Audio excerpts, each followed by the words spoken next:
The Iliad, Book 15. The Trojans had retreated through the palisade and trench, a beaten army, and had halted beside their chariots, their faces pale with terror, when Zeus awoke on Ida's summit, with Hera by his side. He jumped to his feet and saw the Trojans being routed by howling Greeks, with Poseidon lord among them, and Hector lying on the plain, his friends crouched around him while he gasped for breath, in a haze of pain and vomited blood. It was no flyweight Greek who had hit him. The father of gods and men felt pity for him, and, scowling at Hera, delivered this speech. "Hera, you scheming bitch! This trick of yours has taken Hector out and routed his army, and you may be the first to profit from your plot. When I whipped the living daylights out of you, or don't you remember when I strung you up with anvils hanging from your feet and gold unbreakable bands on your wrists? You dangled in the air among the clouds, and all the gods on high Olympus protested, but none could come to your rescue. If anyone tried, I'd send him sailing off our balcony. There wouldn't be much left when he hit the ground. Even so, my heart still ached for Heracles, you and Boreas, whose squalls you suborned, had maliciously driven him over the desert sea, and brought him later to the great city of Kos. I got him out of there and led him back to bluegrass Argos, after many labors. I remind you of this so you'll quit playing games, and see where this gets you, making love to me the way you did just now, and tricking me." The ox-eyed Lady Hera stiffened at this, and she feathered her words home carefully.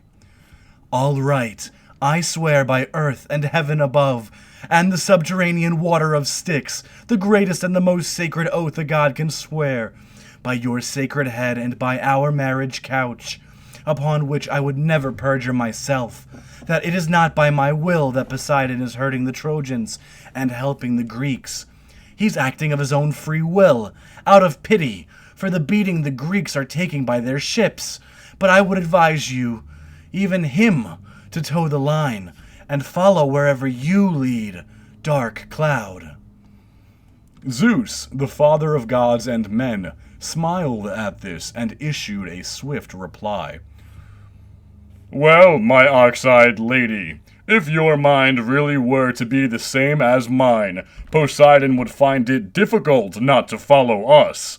So if you mean what you say, go back now to the gods and send Iris here, and Apollo, she to go down to the bronze-coated Greeks and tell Lord Poseidon to desist from the war, and Phoebus Apollo to rouse Hector to fight, breathe strength into him again, so that he may forget the pain that now distresses him, and drive the Achaeans back once more in flight.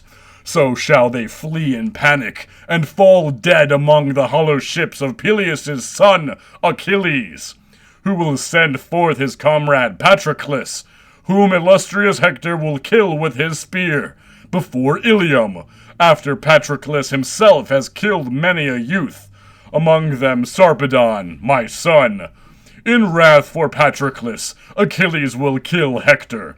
From that time on, I shall cause the Trojans to be driven back from the ships, until the Greeks capture steep Ilion through Athena's counsel. But until that time comes, I will not cease from my wrath, or allow any immortal to bear aid to the Danaans, until the desire of the son of Peleus is fulfilled, as I promised at the first with a nod of my head, on the day when Thetis begged me by my knees to honor Achilles, sacker of cities." White-armed Hera was obedient to his word, and went from Ida's mountains to long Olympus. The thought of a man who has seen the world travels quickly to any spot on the globe when he wishes he were there. So Hera flew with the speed of desire, and came to Olympus. She found the immortal gods assembled in the house of Zeus. When they saw her, they were quick to toast her arrival. She ignored them all, and did take a cup from lovely Themis, who had run up to greet her, and who now addressed her with winged words. "Hera, why have you come? You look so upset. Zeus must have really frightened you, your own husband." The goddess, ivory-armed Hera, replied, "Don't get me started, Themis. You know yourself what a bully he is, and how stubborn. No, let's get on with the feast, and you will hear along with the others what Zeus means to do. It's not very pretty, and I rather doubt that anyone, mortal or god, will be pleased, or if anyone will still have an appetite left." Hera composed herself and sat down. The gods' mood darkened. Hera smiled with her lips, but her dark brows were tense, and at last she burst out indignantly. "We're all simpering idiots to be angry with Zeus.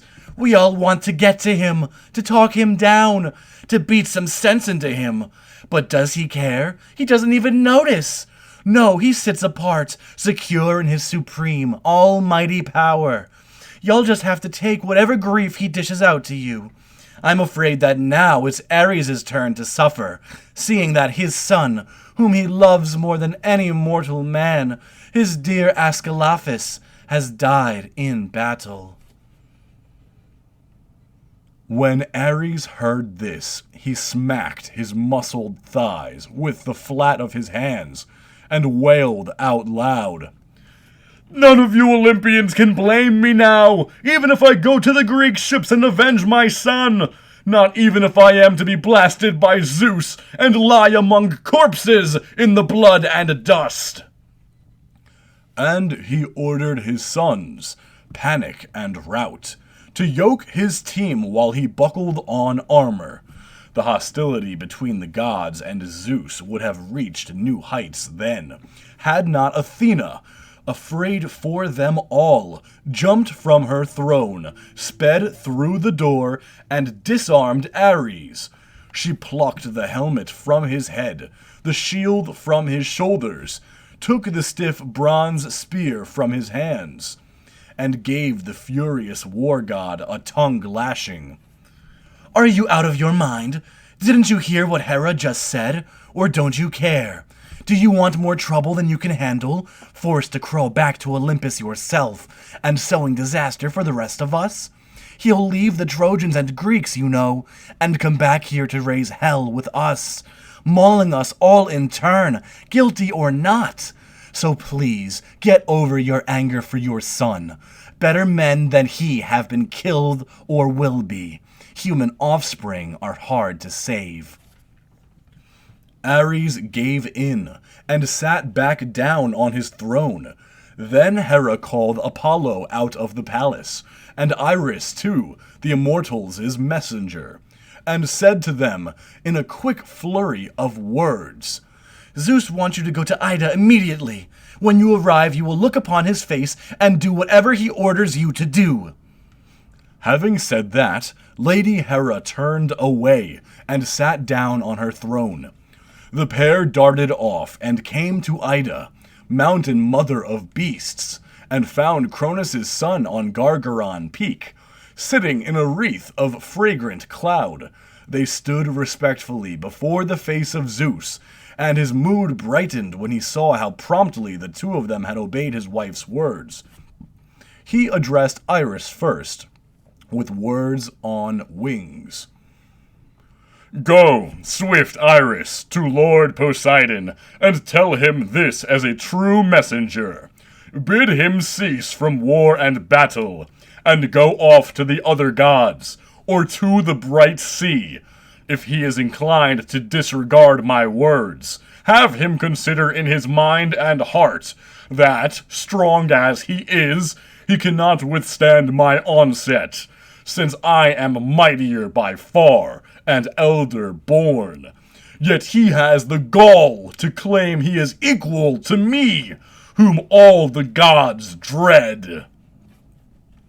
He spoke, and Iris was off in a blur of wind, moving down Ida's mountain to holy Troy, like snow or hail flying from the clouds under a cold blast from the brilliant north.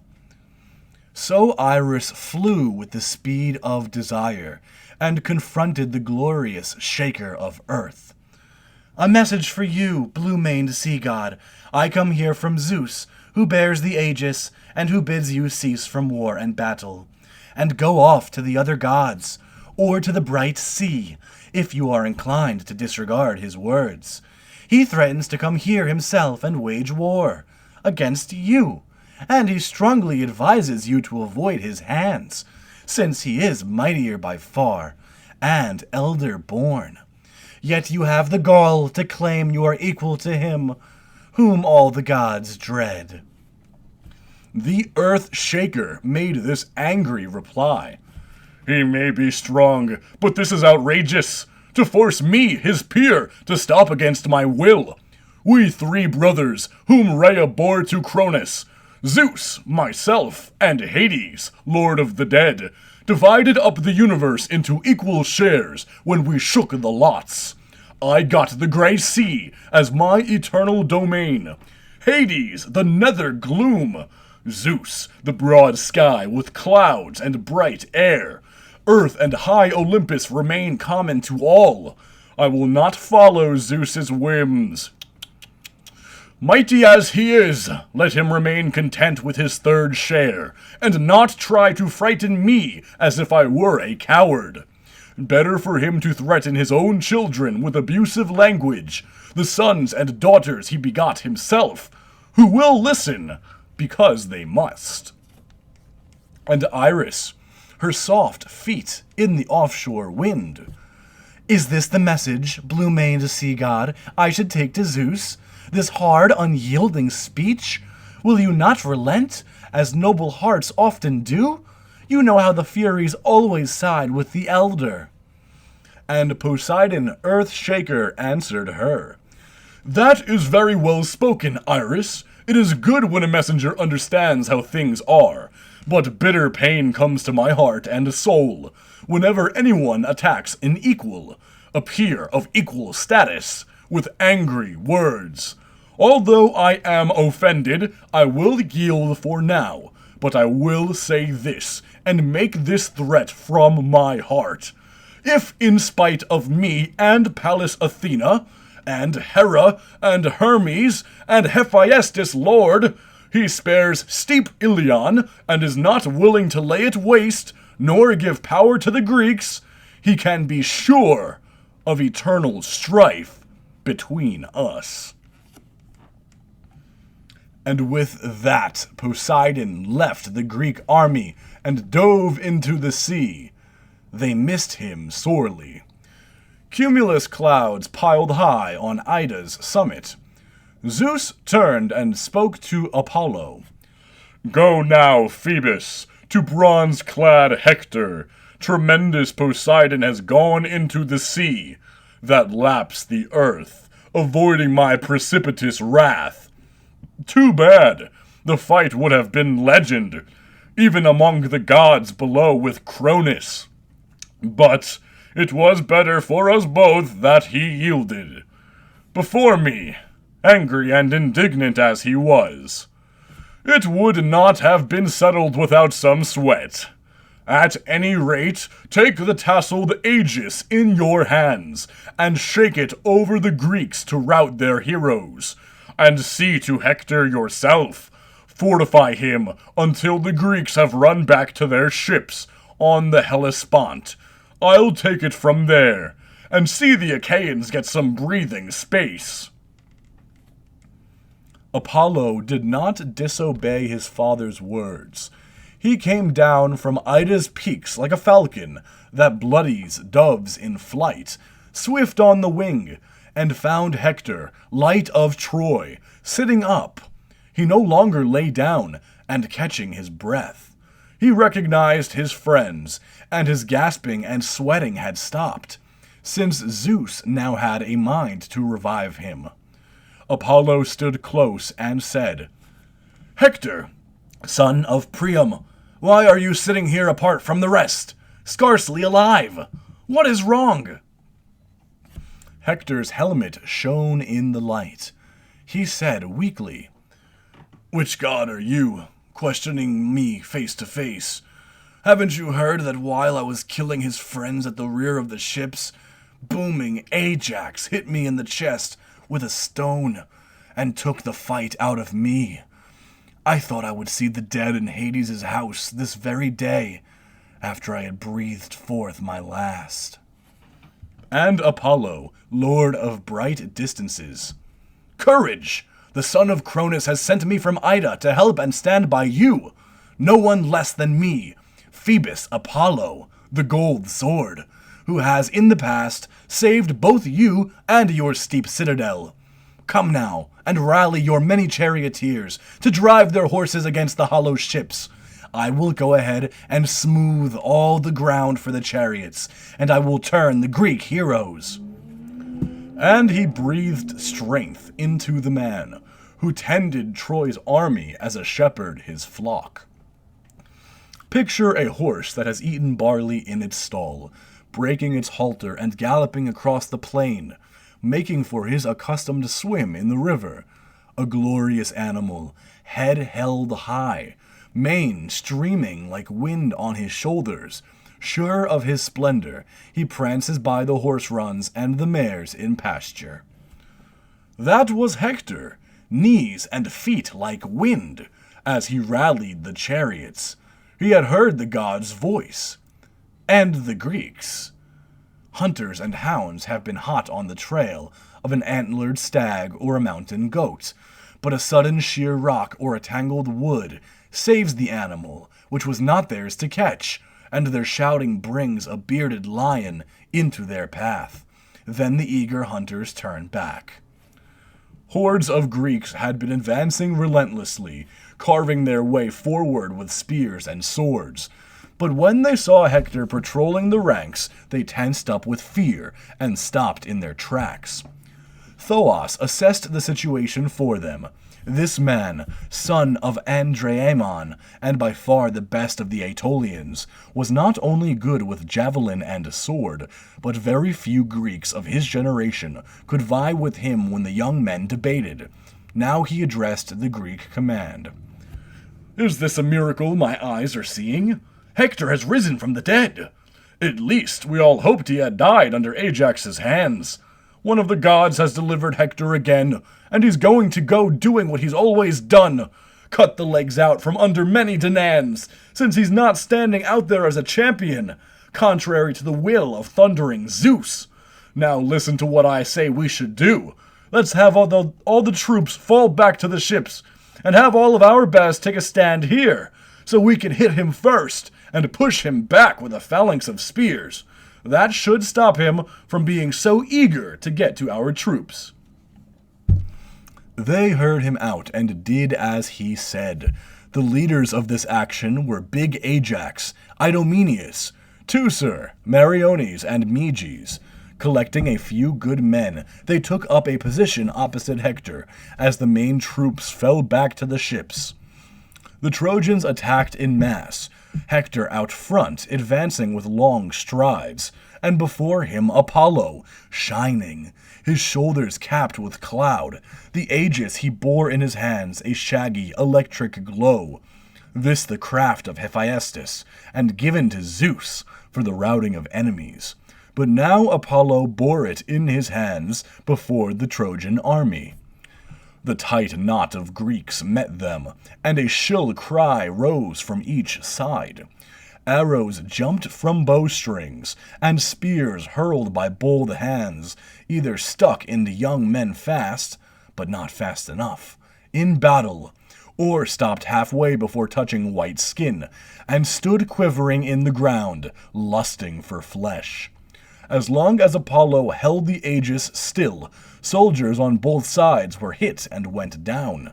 But when he looked the Greeks full in the face and shook the aegis and yelled as only a god can, he shriveled their hearts, and they lost their nerve. They became like cattle or a flock of sheep, when a pair of wolves attacks them at midnight, out of the darkness, and no herdsman is near. These pathetic, running Greeks panicked by Apollo, who gave all the glory to the Trojans and Hector.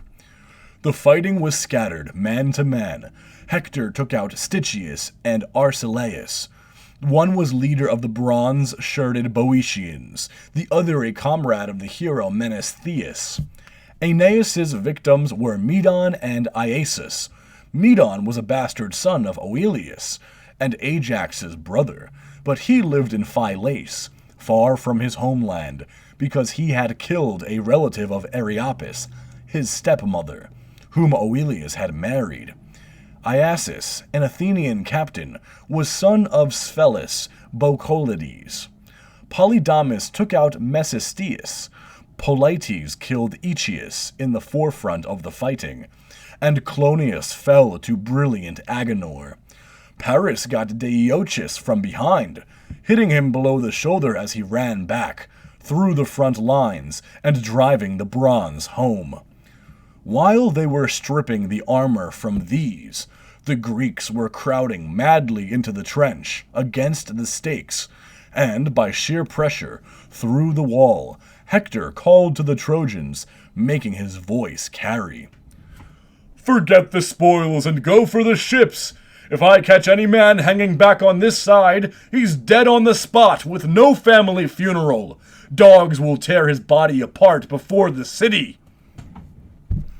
He brought the whip down on his horses' backs, and called to the Trojans along the ranks. They answered his shout and held their horses, even with his. The noise was deafening. Before their rolling chariots, Phoebus Apollo danced on the banks of the trench and pushed the earth into the cavity, making for them a causeway as wide as a field for the javelin throw. They poured over it, rank after rank, Apollo leading the way with the priceless Aegis, and casting down the Achaean wall with ease. A child playing on the seashore will build the sand into fantastic shapes, then gleefully knock them down with his feet. Yes, Apollo, all that Achaean toil went down like sand, and you made them run all the way back to their ships. Stopped by the line of vessels, they cried out to each other, but mostly to the gods, lifting their hands, each man praying, and Nestor of Gerenia praying the hardest, hands outstretched to the starry sky. "Father Zeus, if ever any man of us burned to thee in wheat-bearing Argos, fat thigh bones of bulls and of rams, and prayed to return, and thou didst promise and nod thy head, remember it now, and deliver us, O God of Olympus, from the day of doom, nor allow the Achaeans thus to be vanquished by the men of Troy." Zeus heard the old man's prayer, and the sky pealed with thunder. But when the Trojans heard the rumbling overhead, they redoubled their efforts against the Greeks. Far out at sea, a huge wave washes over the gunwales of a ship driven by a gale, and the wind is whipping the waves even higher. The Trojans shrieked as they rushed over the wall, driving their chariots into the Greek camp to fight at the ship's sterns with bladed spears, they from their cars, the Greeks from the decks of the tarred ships to which they had climbed, and from which they fought with the long naval pikes they had on board for battles at sea, huge jointed poles armed with bronze tips. And Patroclus, all during the fight for the wall, which took place some distance from the beached ships, sat in the hut of Eurypylus, his wounded host, cheering him up with small talk, and rubbing ointments onto his ugly wound to ease his dark pangs. But when he saw the Trojans rushing onto the wall, and the Greeks beating a noisy retreat, he groaned and slapped his thighs with his hand, saying, "Eurypylus, I know you're hurting, but I can't stay with you here any longer. A big fight is brewing. Have your man take care of you. I'm off to see Achilles, to try to talk him into fighting. God willing, I may be able to persuade him. Persuasion works when it comes from a friend.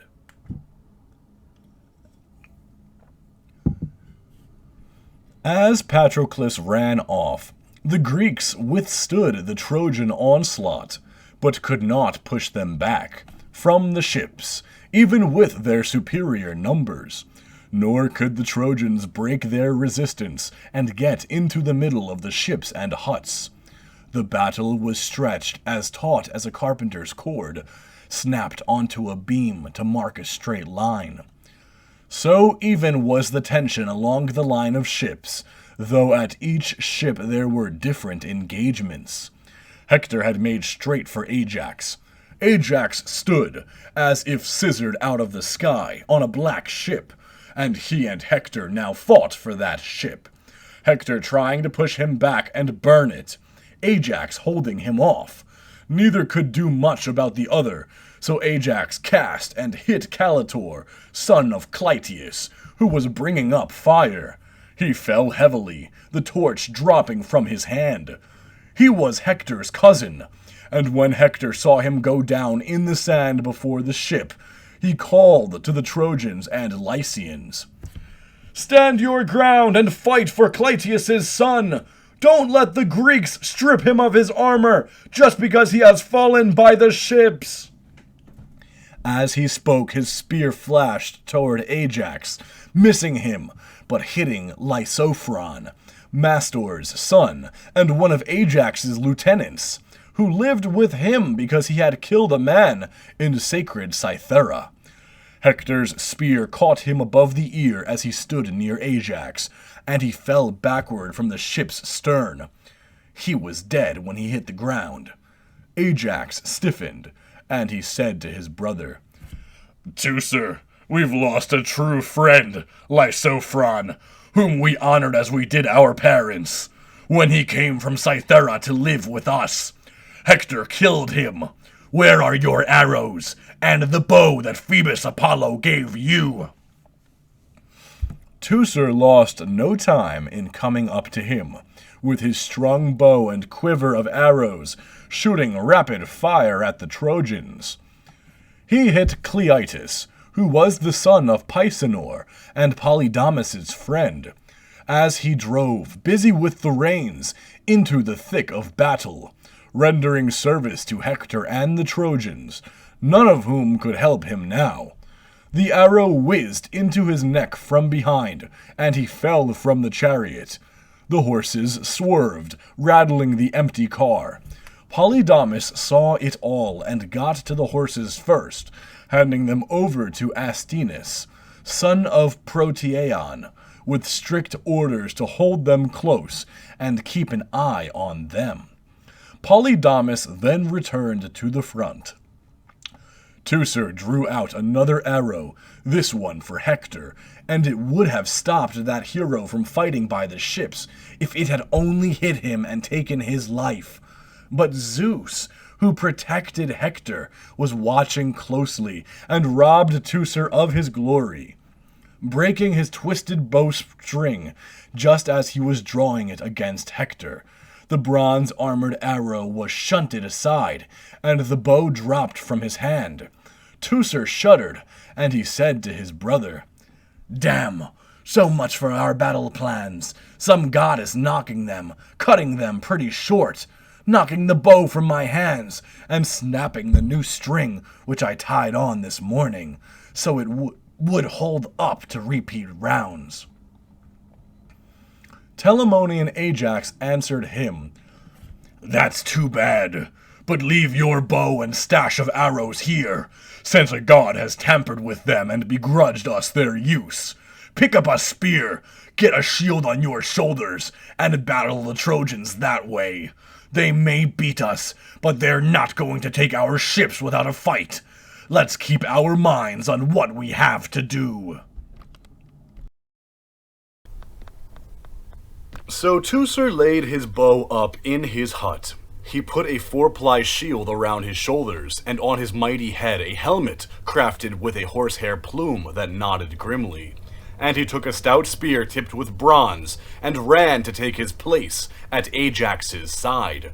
When Hector saw Teucer's arrows fail, he called to his men and made his voice carry. "Trojan, Lycian, and Dardanian soldiers, remember to be the warriors that you are in this fight for the ships. My eyes have seen the shafts of one of their best blasted by Zeus. It is easy to see whom Zeus protects, to whom he gives glory and grants the victory, and whom he lays low and will not protect, even as now he lays low the Argives and gives his protection to us. So close your ranks and fight along the ships, and if any of you is hit and dies, then so be it. Death in defense of your homeland is no dishonor. Your wife is safe and your children's future, your house and estate are inviolate, if the Greeks sail off to their own native land." With these words he raised their spirits, and Ajax did the same for the Greeks. "Shame on you, Argives! It's do or die now! If Hector takes the ships, do you think we'll all be walking home? Didn't you hear him screaming at his men to burn our fleet? He's not inviting them to a dance, you know. Our only strategy is this, to take them on hand to hand, our muscle against theirs. Better to get it over with, live or die, than to be strung out here along the ships, pecked to death by inferior men."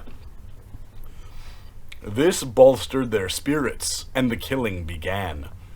Hector took out a Phocian commander named Schedius, Perimedes' son, and Ajax killed Laodamas, an infantry captain and son of Antenor.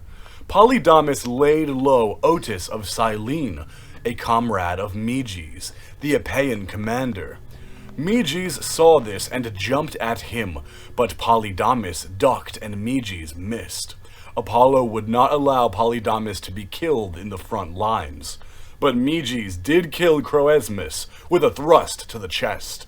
Croesmus fell heavily, and as Meges got busy stripping his armor, Dolops, who knew what to do with a spear, rushed at him. This man was the grandson of Laomedon and the son of Lampus, his bravest son and a furious fighter. His spear ground through Meges' shield from close range, but the corselet saved him, the intricate bladed corselet he wore.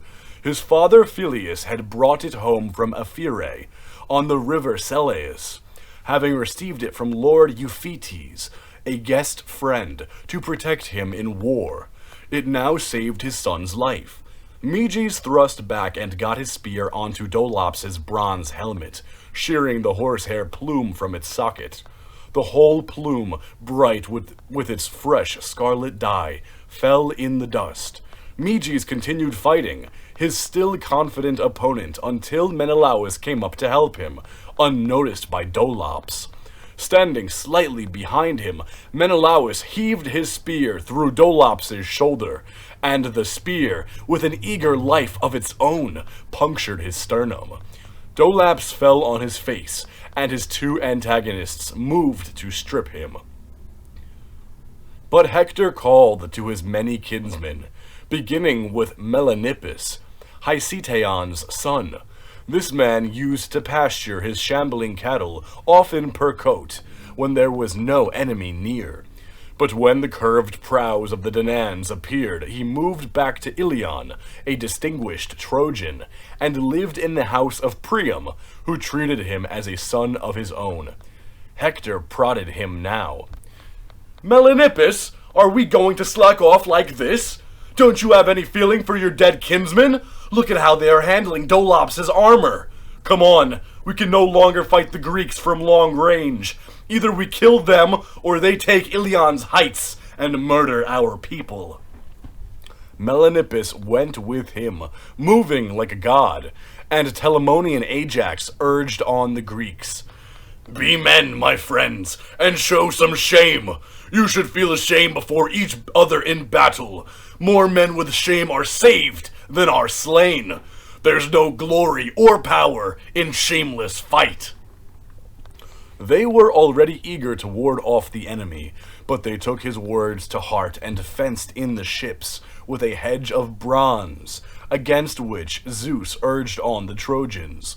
Then Menelaus, good at the war cry, shouted to Antilochus, "Antilochus, there is none of us younger, faster, or braver than you in battle. Get moving and take some Trojan out." Menelaus melted back into the ranks when he had said this, but he inspired Antilochus, who jumped out into no man's land. With a quick look around, he hurled his spear. The Trojans recoiled from the flare it made, but the throw was not wasted. It hit Melanippus, Hicetaon's high-hearted son, right in the chest, beside his nipple, as he came into battle. He fell heavily, and the light left his eyes. Antilochus was all over him. A dog goes after a wounded fawn a hunter hits with unerring aim as it jumps from its lair. That was how Antilochus leapt at you, Melanippus, to strip off your armor. But Hector saw him and came running over to meet him in battle, and Antilochus, for all his speed as a combatant, fled. A marauding animal that has killed a hound or a drover beside his herd will sometimes flee even before the crowd of men has gathered. As Nestor's son Antilochus was running, Hector and the Trojans showered him with a whining barrage of missiles. He didn't turn and stand until he reached his own lines. It was then that the Trojans, like lions who have tasted raw meat, charged the ships, and completed this part of Zeus's design. He steadily turned up the Trojans' intensity, and softened the Greeks' resolve to win. Hector would win all the glory for now. Priam's son would burn the beaked ships with fire from heaven, and so fulfill the last syllable of Thetis' prayer. It was for this that Zeus waited, the glare from a burning ship. From then on he would will the Trojans back from the ships and shift glory to the Greeks. With this intent he roused Hector against the hollow ships, and Hector needed no urging. Hector raged like the war god, the spear wielder. Fire that consumes a wooded mountainside. Foam flecking his mouth, eyes burning under fierce brows, and the helmet encasing his face a sinister glitter as Hector fought, as Zeus himself shed a cone of light from the aether around the solitary warrior, but only for this brief moment. Pallas Athena was hastening his doom under Achilles' hands. Yes, Hector was eager, but for all his efforts, probing the Greek lines where he saw the greatest concentration of fine weapons, he could not break their ranks. They were as solid as a wall, or an iron cliff that drops sheer into the gray sea and withstands whistling winds and swollen waves that break against its rock face. The Greeks were not going to budge, so Hector, with a nimbus of fire about him, leapt high and fell upon their bulk. Waves driven by winds sometimes reach tsunami proportions. When one breaks over a ship, the entire vessel is hidden by foam, and the wind roars like devils in the sail. The crew shudders, and their hearts turn to ice. So narrow is their passage out of death.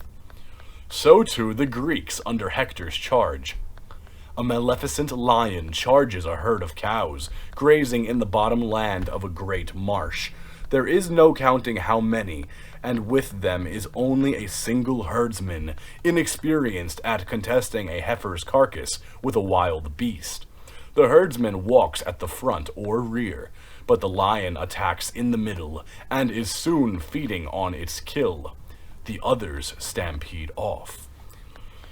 It was marvelous to see the Greeks scattering before Hector and Father Zeus, even though Hector killed only one man, Periphetes of Mycenae, the son of that Copreus, who used to shuttle messages from Eurystheus to Heracles. His son was better in every way, whether it came to running or fighting, and he had one of the best minds in Mycenae. Now he yielded the glory to Hector. As he turned, he tripped on the rim of his own shield, a Mycenaean style that went down to his feet, and protected him from spears, but not from himself.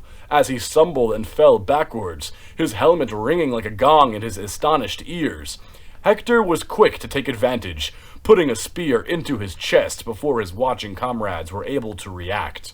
They grieved for their friend, but were too afraid of shining Hector to help him. The Greeks regrouped within the ship's perimeter, but the Trojans kept coming. The outermost ships were conceded, but the Greeks did take a stand by their huts. They were massed now, too afraid to spread out through the camp, and they kept calling back and forth to each other. Nestor of Gerenia, the old general, implored them all in the name of their parents.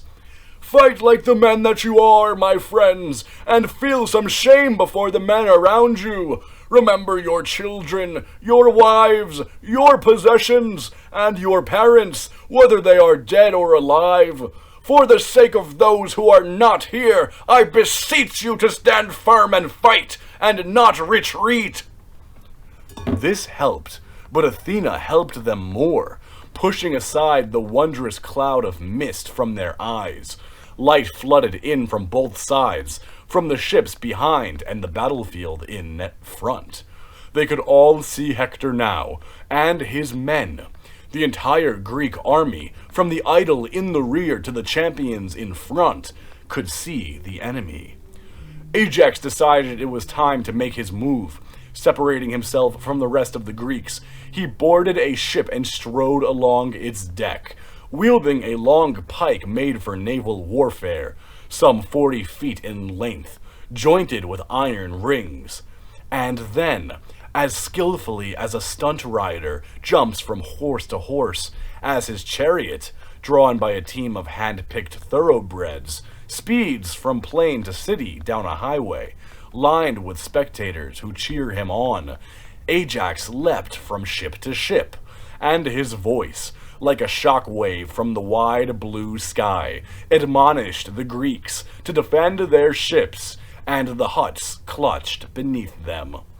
Hector reacted quickly, a streak of bronze armor flashing out from the general sea of bronze.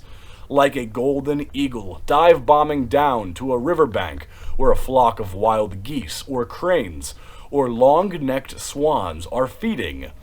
Hector made like that for a dark, proud ship, and a great hand reached down from Ida and pushed him on, and his army with him.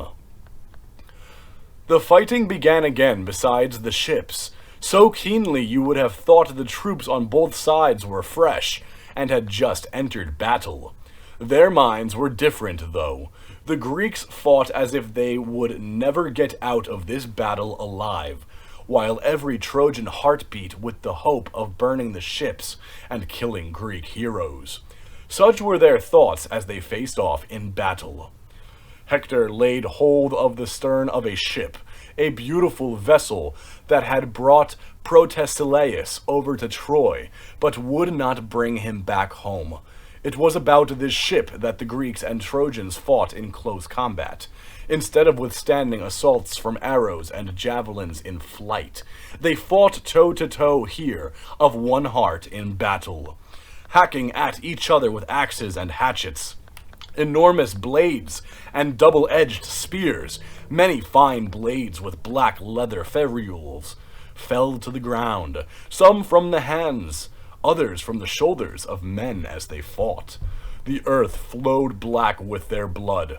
Hector, once he had grasped the horn of the ship's stern, would not let go, and he called to the Trojans, "Fire! Bring fire! And raise the war cry! All together! Zeus has given us this day as payment for everything, to seize the ships that came here against the gods' will, and have brought us endless trouble because of the cowardice of our elders, who, when I wanted to bring the fight here, kept me back and withheld the army.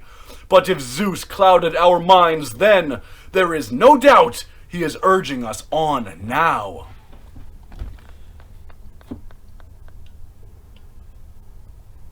At this, the Trojans intensified their attack. Ajax, battered by everything they could throw, and sensing death if he stayed where he was, inched back along the 7-foot cross plank. He had been standing on and jumped from the deck.